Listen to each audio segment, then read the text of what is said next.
مساء الخير عليكم او صباح الفل عليكم، زي بقى حسب الوقت عندكم.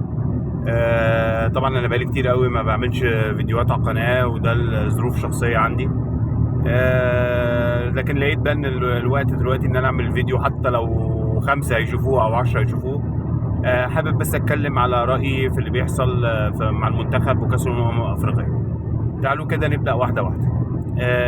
المنتخب بدأ مع ماتش موزمبيق بداية سيئة. طبعا أنا متفق معاكم، اللعيبة كلها كانت خارج الخدمة. اللعيب الوحيد اللي كان في الفورمة شوية هو مصطفى محمد، أو كان بيلعب برجولة وبروح شوية. التشكيل كان فيه حاجات كتيرة غلط طبعا من وجهة نظري. لما نبدأ كده نمسك خط خط، أنا بالنسبة لي أول حاجة الاتنين المساكين. أنا كنت ضد الثنائية بتاعت حجازي وعبد المنعم. انا شايف ان ياسر ابراهيم في احسن حالاته، وياسر ابراهيم مع محمد عبد المنعم في تفاهم، وبيلعبوا جنب بعض كتير قوي في الاهلي وحققوا انجازات كتيره جنب بعض. فكان لازم طبعا ياسر ابراهيم يبدا ونحافظ على الثنائيه دي. مش عيب يعني، مش عيب ان حجازي يقعد احتياطي. الباك اليمين كنا بدانا محمد هاني. طبعا انا برضو كنت شايف ان عمر كمال كان لازم هو اللي يبدا. عمر كمال باك هجومي. انت بتلعب موزمبيق فرقه مش احسن حاجه، كلاس سي يعني، ولا كلاس اي ولا كلاس بي، ده كمان ممكن تبقى كلاس دي. فكنت لازم تلعب عمر كمال وفتوح، نفس الكلام بينطبق على فتوح. فتوح هجوميا ودفاعيا انا شايف ان هو احسن من محمد حمدي. نيجي بقى للمعضله الكبرى، خط النص. احنا بدانا النني وحمدي فتحي وزيزو. حلو. انا كنت شايف ان طبعا امام عاشور وهنيجي الماتش غانا.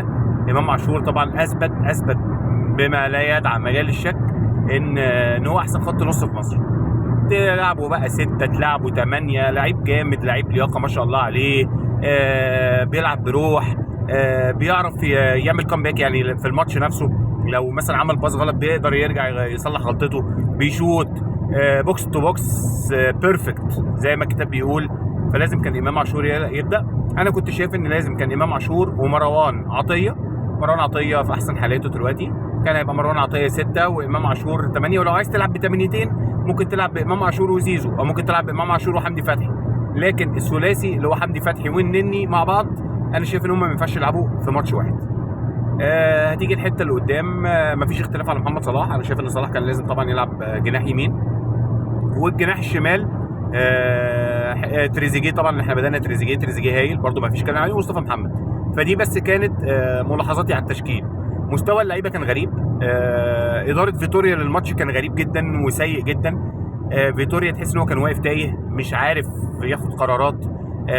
الصدمه اللي حصلت لنا في اول الشوط الثاني ودخل فينا جونين، حسيت ان رد فعل المنتخب مش متناسب مع اللي حصل. يعني انت المفروض كمنتخب مصر اعلى واحسن منتخب في افريقيا تاريخيا طبعا، ومن المنتخبات المرشحه، كان يبقى رد فعلك اقوى من اللي حصل.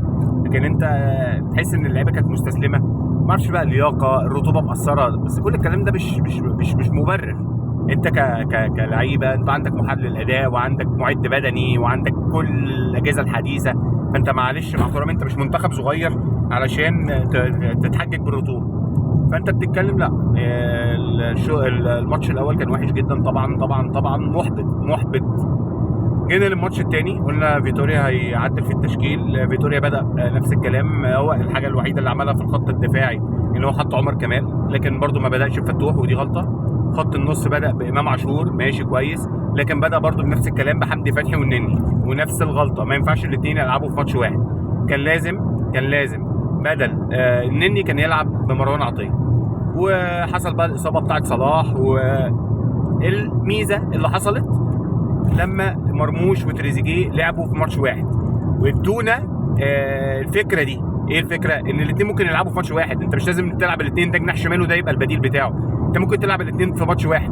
يعني ممكن تلعب عادي مرموش اكنه مهاجم تاني جنب تحت مصطفى محمد، وتريزيجيه وينج، وعملوا شغل كويس جدا. فانا شايف ان ده ادونا فكره كويسه قوي للتشكيل قدام الراس الاخضر. انا شايف بقى، انا من وجهه نظري ماتش الراس الاخضر ان شاء الله نكسبه، وان شاء الله نوصل تاني مجموعه. واقول لكم ان تاني مجموعه من وجهه نظري احسن. ليه؟ تاني مجموعه انت هتلاعب تاني المجموعه بتاعت المغرب. غالبا هيبقى كونغو او زامبيا او تنزانيا. فالفرق من الفرق دي ان شاء الله انت ممكن تكسبها. في دور الثمانيه بقى يا باشا، انت هتلاعب مين لو عديتها؟ هتلاعب اول المجموعه الاولى اللي هو غالبا هيبقى مين؟ غالبا هيبقى نيجيريا مش كوتيفوار. طبعا انت نيجيريا كسبت كوتيفوار امبارح، فنيجيريا كده لو كسبت اخر ماتش هتبقى اول المجموعه. اول المجموعه ده انت كده خلاص، انت بتتكلم انت هتلعب نيجيريا، فدي حاجه كويسه جدا. يعني انت مش بعدت عن كوتيفوار وبعدت عن صاحب الارض والجمهور والكلام ده كله، فانت عندك فرصه ذهبيه لو لعبت بنفس المستوى اللي لعبت بيه في الشوط الثاني وبنفس الروح، ان انت توصل سيمي فاينل. والسيمي فاينل بقى يحلها ربنا، يعني نشوف بقى ساعتها. بس انا شايف ان المنتخب ماشي في نواقص كتيره، فيتوريا محتاج يشتغل على حاجات كتيره، فيتوريا محتاج يعدل وجهه نظره في حاجات كتيره، فيتوريا محتاج يبقى عادل في حاجات كتيره، حط تحتيها 100 خط. عندك لعيبه زي ياسر ابراهيم زي تريزيجيه لازم ياخدوا حقهم في المنتخب، مروان عطيه لازم نلحق الكلام ده قبل ماتش الراس الاخضر اللي ملوش بديل عن الفوز. ولازم تنزل ماتش الراس الاخضر من الاول تمسح الفرقه اللي قدامك، تجيب لك جون وجونين في اول ربع ساعه واول ثلث ساعه. لازم توصل رساله، احنا مش قليلين وعندنا لعيبه جامده جدا. واضح عندك تريزيجيه، عندك مرموش، عندك صلاح ان شاء الله لو رجع. ما اعتقدش ان صلاح يلحق ماتش الراس الاخضر، بس عندك لعيبه كتير. عندك مصطفى فتحي ما كانش بطال، عندك لعيبه كويسه.